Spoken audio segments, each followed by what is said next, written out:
रवि साल जी लाने लगे रूटर मेरा सब काम ये शुरू किया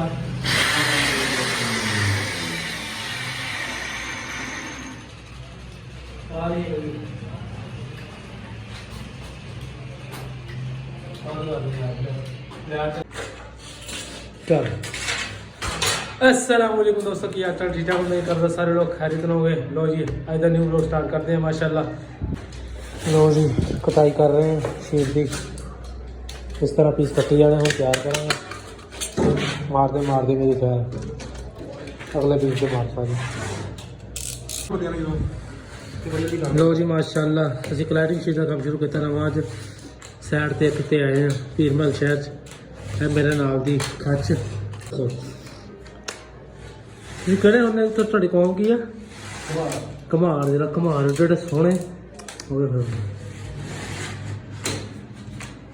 माशाल्लाह माशाल्लाह।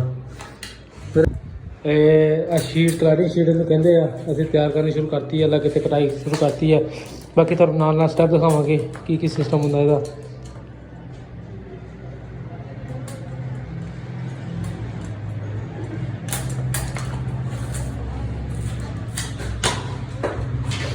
देखो जी चल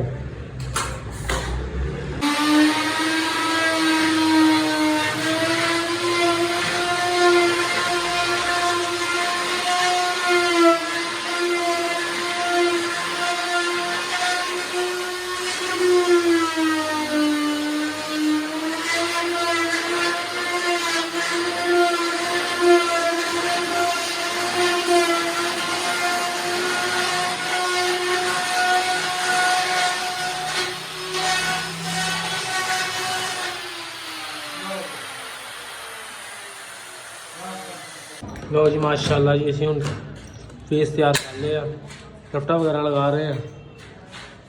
वो पीस तैयार होए पे हम लाना असी ऊपर लिखाउण। जिहड़े साढ़े चैनल लाइक नहीं किया, शेयर नहीं किया, सबसक्राइब नहीं किया, जल्दी सब्सक्राइब करा लो। तो अब देखो साहब जी कैसे कैसे लोग रहते हैं यहाँ, लगा रहे हैं रिप्टन।